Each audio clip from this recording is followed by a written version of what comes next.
That's, you know, and this gets, well, let me see, I can, oh, it isn't? Well, it'll give you some. Sorry, it's the best I had for Andy's scores, sorry. Just listed by department, okay. They're the top 10. You can go to the Whole Foods website, and the Andy score, the full list is there. But romaine is good. You can eat as many vegetables. It's what you do with it and what you put on it where you can get into some trouble. We do have, in our produce section and in our prepared foods, some great health starts here dressings, which are made with no extracted oils, which is where all the fat is. Not that there's anything wrong with fat. You just want to decide how you're going to incorporate that into your meal. You have to have healthy fats, but best as a whole food source. We have those dressings, and there's tons of recipes. You may have some. There's more I'll tell you on our website. So if you use a dressing that has lots of herbs and isn't heavy on the oils and some, you know, some vinegars and things, then go bless you. And add some nuts in moderation or avocados in moderation, and get your fat sources from there. But just go for it, eat it. Do you always use balsamic vinegar? Yeah, that's great. That's great. That's great. Do I have them? Do you have more? No. So, macros are. Okay. All right, a few more just action steps, and we'll talk about some more specifics. I'm going to give you just a little handout. If you decide to implement changes, or you want to get a better picture of where you're at before you make some changes, food journaling, it's a pain. You don't have to do it forever. But if you do it for a window of time, it really gives you a really clear picture of what you're eating, and then as you make changes, helps you to really keep track of what you're changing. And so, and also if you want to come down, if you have a food journal, you want to come down to the store, I'll give you my card later. I'm happy to look it over for you and with you and give you suggestions and other things about maybe areas where you can make some positive changes. But that's an excellent tool. Before you might want to go through your pantry, and pantry is a very broad term. It's anywhere you keep food. You know, the glove compartment of the car, or the desk, you know, anywhere you keep food.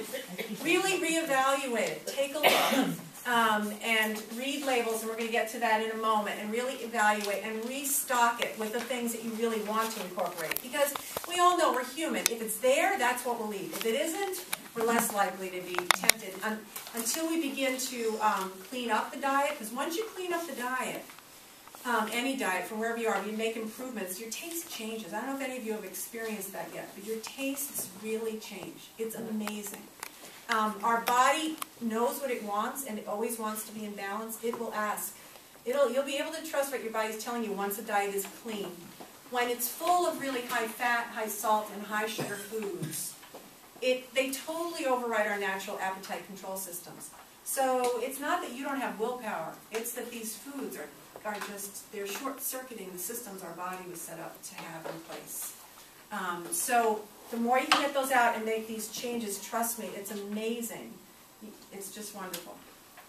And then as we talked about, pushing vegetables, and always variety and color. Like, you know, like if you have a plate, say you have a piece of red salmon, and you've got some green broccoli, and then you have a beautiful, you know, orange sweet potato, roasted or baked. I mean, and then maybe some other salad on the side. I mean, the colors. Just look at your plate. It should be full of colors, and every one of those is giving you some wonderful stuff. So really look for color and variety. It's really important.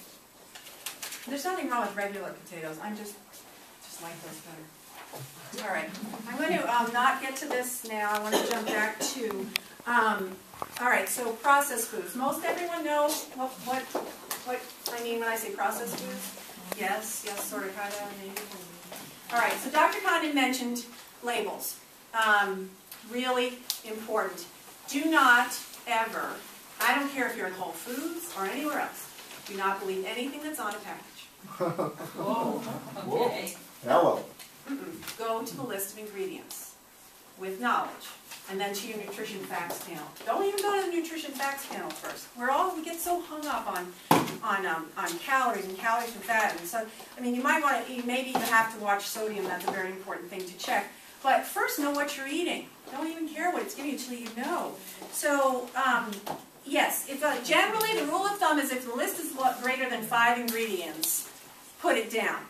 There are some things that have more than 5 ingredients that are very worth having, but you know, when it's beyond 5, you want to make sure you're really taking a look carefully at it. And of course, I hope you all know too, I mean, if the print is, you know, like this, and you can barely read it, don't even think about it, just leave it there. And ask yourself, not only leave it there, but ask yourself, well, what did this play in my diet? Where did I have this? Was this a snack? Was it a snack? Well then, if it was a snack, could I have walnuts, which are raw, never roasted, delicious, a source of omega-3s, vitamins, minerals, and fiber. And when you have just maybe 10 walnuts, and you chew them really well, and eat them one at a time, because, and I'll tell you why I say that, but eat them one at a time, you won't want to have anything else, because that healthy fat will completely give your brain a message of satiety, and you'll be good. You're like, okay, I'm done, as opposed to opening up a snack bag with a list of ingredients like this, and you've eaten the whole thing before you know it, you're like, why did I do that? Why did I do that? It's because it's high fat, high salt, and it just short-circuited the appetite control system you have in place in your brain. Walnuts are, the thing about nuts. Nuts are a fabulous snack, but think about how they come to us in nature. Up on a tree, in a shell. Think of what you had to do to get one. And now, look how easy they are to eat. So, they're good for you, absolutely. One of the best snacks you can have, assuming no allergies. But my recommendation always is portion them, put the rest away, eat them one at a time, and chew them really well. Because that gives enough time for that fat to get to the brain to say, thank you, I've had enough. I'm good. Yes? Would you recommend that nuts are refrigerated? Yeah, thank you for bringing that up. Because of the healthy fats in nuts, yes, they're really good to keep stored in the fridge. Unless you've got a particularly cool pantry. And like they're a great snack at work or in the car, but especially as you move into warmer weather, don't leave them there for extended periods of time, because then what you're consuming is, you want a good fat, you're getting a rancid fat maybe. So it's best to do that. A cool, dry place or the refrigerator. Okay, so reading labels.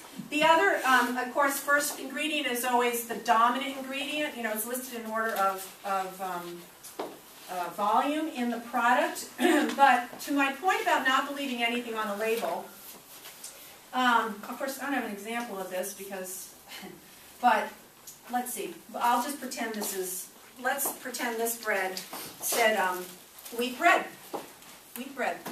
Okay? Or it said, excellent source of whole grains. Excellent source of whole grains. So, you know, if you're in a hurry and, oh, what's this? You were going to ask me about this one? All right. All right. Yeah, but you gave me things I can't read. Hang on a second. Thank you. No, it's okay.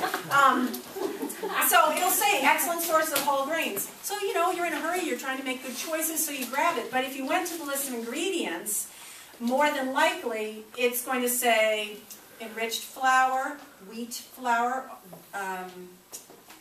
unbleached flour. Did I bring unbleached flour? Yeah, so here's a wonderful company, unbleached, all-purpose, organic. This has to be good for me. It's still white refined flour. Okay? And this is still white refined bread. And yeah, we sell it. We give you lots of choices. It's a really good one because you're not going to find high fructose corn syrup and artificial or preservatives in it. So if you choose to have some white bread, it's a much better choice than a lot of the others. But all of this is sugar in the body. We'll talk about that in a minute. But let me go back to the label.